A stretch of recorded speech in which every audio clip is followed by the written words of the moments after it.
Reinoehl was gunned down by cops who claimed that he produced a weapon when they were attempting to apprehend him for shooting a right-wing radical member of the Patriot Prayer. This happened in Portland, and he was wanted for second-degree murder. So the cops claimed that they found where he was, tried to apprehend him, and saw that he was a threat because he had a weapon.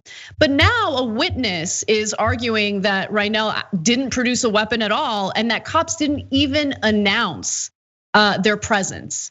And so let me give you the details on what we know. According to Nate Dinguss, Reinoehl was clutching a cell phone and eating a gummy worm as he walked to his car outside an apartment complex in Lacey, Washington. That's when officers opened fire without first announcing themselves or trying to arrest him. Dinguss, a 39-year-old who lives in the apartment complex, shared this information with the press. So the officers, according to him, never audibly identified themselves and didn't try to arrest him. Dinguss watched police unleash rapid fire rounds at Reinoehl, once pausing to shout "stop." This is after the first round of shots, before resuming their fire.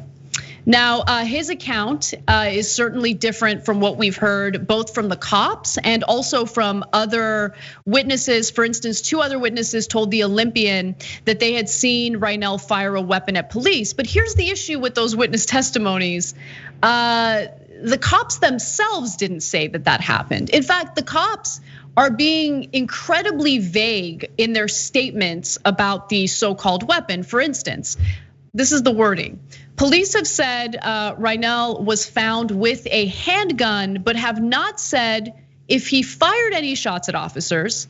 Thurston County Sheriff's Lieutenant Ray Brady said he didn't have any information regarding whether he fired any shots or produced his handgun during the encounter that night. So he might have had a weapon on him, but it's unclear whether he actually used that weapon or even presented it in any way when the cops show up. And again, according to this witness who went on the record with his full name, the cops didn't even identify themselves or announce themselves as they were supposedly trying to apprehend him. And there's no video of this, so we don't really know what happened, but these are the details that we're hearing now. Yeah, I just think fundamentally there needs to be a reimagining about how we choose to view the statements of police, right?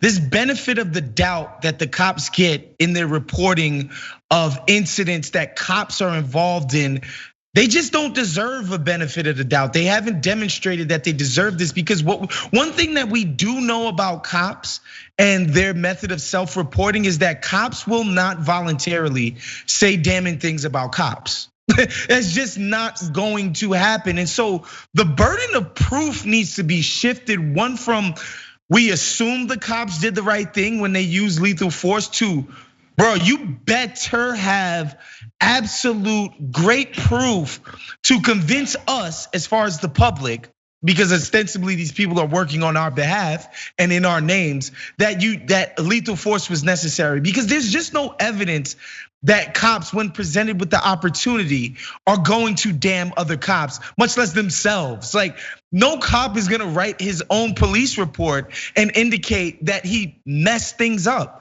that things went completely haywire. In fact, the opposite is always true. Whenever we see video of a police incident and then we see the report, it's always the opposite of what actually happened. Like, it's never been where we see video of police misconduct and then we go back to the report and be like, oh wow, look, they told the entire truth here, man. Oh, nothing to see. Everything's above board here. It's always the opposite. The cops don't deserve any level of a benefit of the doubt. When they use lethal force, everybody should look at that usage of lethal force with a level of skepticism, because again, the cops cannot be trusted to do the right thing, quite frankly. I know that sounds, jarring for certain people to hear, because it's like, no, I know good cops and blah, blah, blah, blah, blah.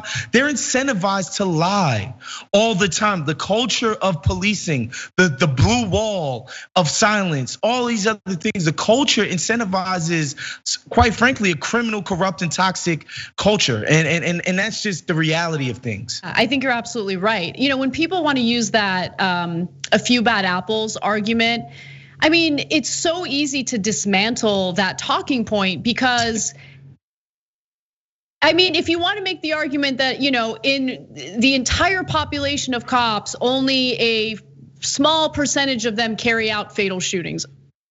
But that honestly doesn't matter when you have this like whole system in place that protects the bad apples, right? Where cops are honestly intimidated in a lot of cases from speaking out. And I know that based on cops I personally know, people who I've talked to who wanted to kneel in support and solidarity of Black Lives Matter protests, but were told by the higher ups in their department that they need to cut that out, right? Don't do that. We don't like that.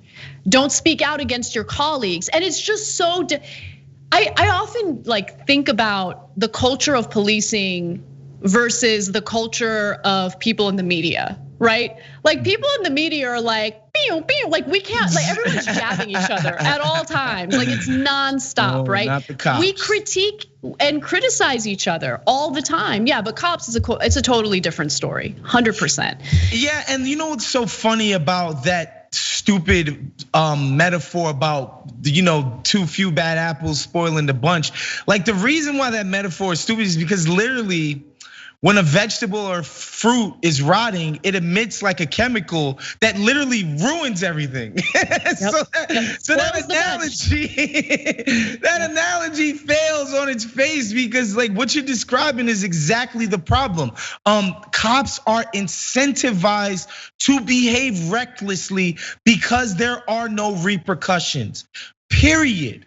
You might say, "Oh, these are good people. They don't want to live with the, with the death of some dude that they see as subhuman anyway, as a scourge on society anyway, as a problem anyway." Like I don't find that to be the case. If anything, again, the culture of policing encourages bad behavior by police because there are no consequences. Nobody's gonna scold you. Nobody's gonna put you out. You get to behave poorly with impunity.